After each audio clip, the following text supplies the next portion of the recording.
Well, hey there, neighbors. Welcome to Becoming American Staying You. I'm your host, Jessica, here to help you study for the United States Naturalization Test using the 2025 version with 128 questions. And folks, we are here starting on question 90 through 99. We are getting so close. We've gone through so much material.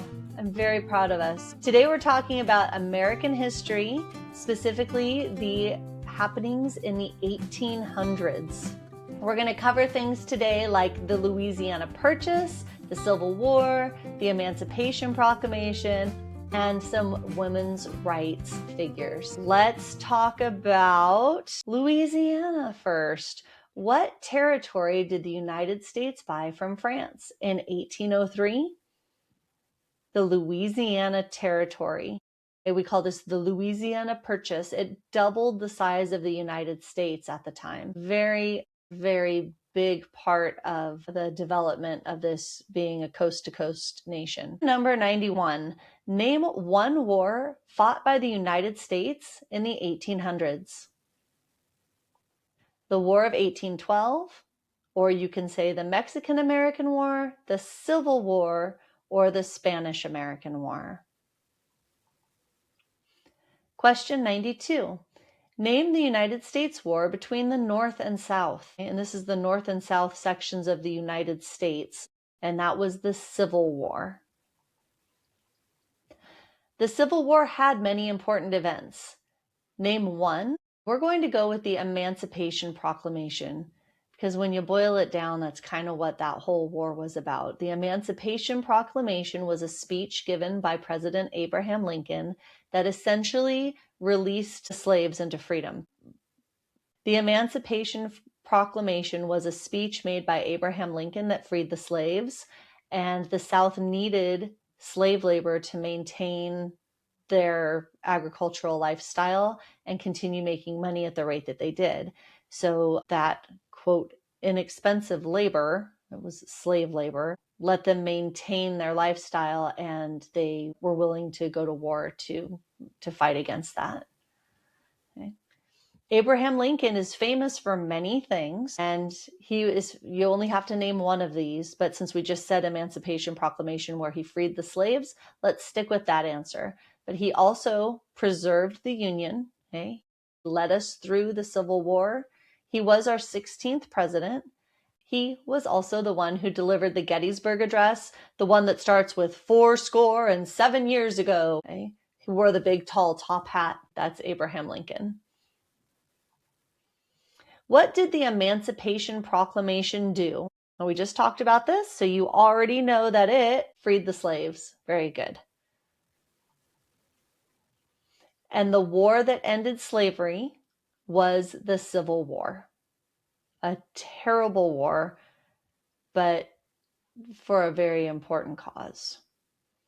What amendment says that all persons born or naturalized in the United States and subject to the jurisdiction thereof are U.S. citizens? The 14th Amendment.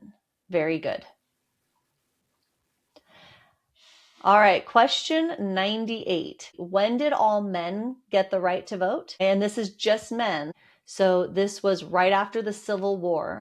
All men, regardless of race, have the right to vote, and that was with the 15th Amendment. Now, think timeline here. You have the Revolution, you have the Civil War, then all men, regardless of race, are now able to vote after the Civil War, but women are still not there yet. Then we have the suffrage movement, which is where we get women's rights. And we are going to be asked in question number 99 to name one leader of the women's rights movement from the 1800s. And we're going to go with Susan B. Anthony, because Susan B. Anthony's on the dollar, like that little dollar coin. All right, well, that's a short one. Okay, the 1800s were really busy, but they were also busy fighting. I guess that's all we had time for was the names of the wars. So looking at today's reflection, what does the ongoing journey toward freedom and fairness mean to you? I mean, just because the United States got established, it wasn't free for everybody, right? It's taking a minute. for everybody to get there.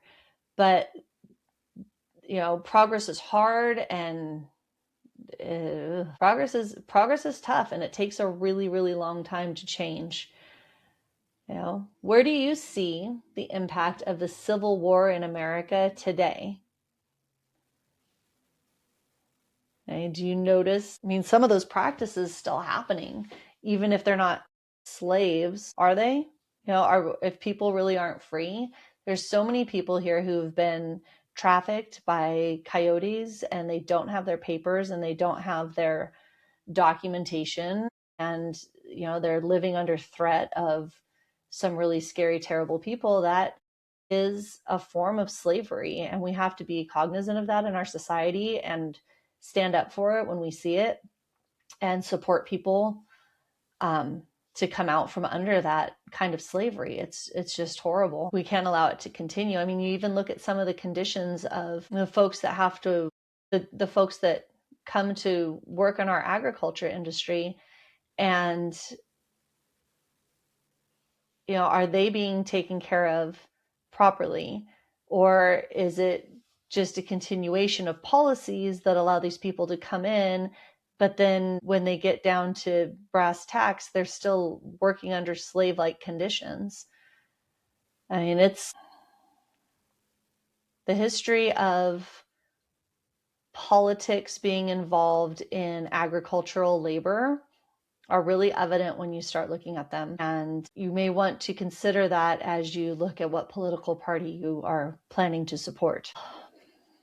That's a touchy one. I don't like to get touchy on here, but that's a touchy one. Whose courage from this era stands out to you the most, and why? For me, that's Abraham Lincoln. Man, I picture him as just this strong, silent person who only spoke when it was something really important to say. And his words were just so deep and so impactful. I think we're all really lucky that we had a president like that in our history at that time in our history. People in place for such a time as this. Am I right? Oof. This is a heavy one. The 1800s would have been hard. All right, let's do our quick review here. We've only got 9 questions today, so this is going to go really fast. What territory did the United States buy from France in 1803? Louisiana. Very good, the Louisiana Territory. Name one war that was fought by the United States in the 1800s. The Civil War is a good one to remember there. Name the war between the North and the South. Also, the Civil War. The Civil War had many important events. Name one. Let's go with the Emancipation Proclamation. Abraham Lincoln was famous for many things. Name one. Very good. He freed the slaves through the Emancipation Proclamation. Emancipation means to be free. A proclamation is like a statement. So it's like the freedom statement. The Emancipation Proclamation freed the slaves. Question 95 is, what did the Emancipation Proclamation do?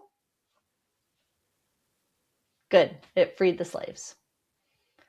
What U.S. war ended slavery? The Civil War.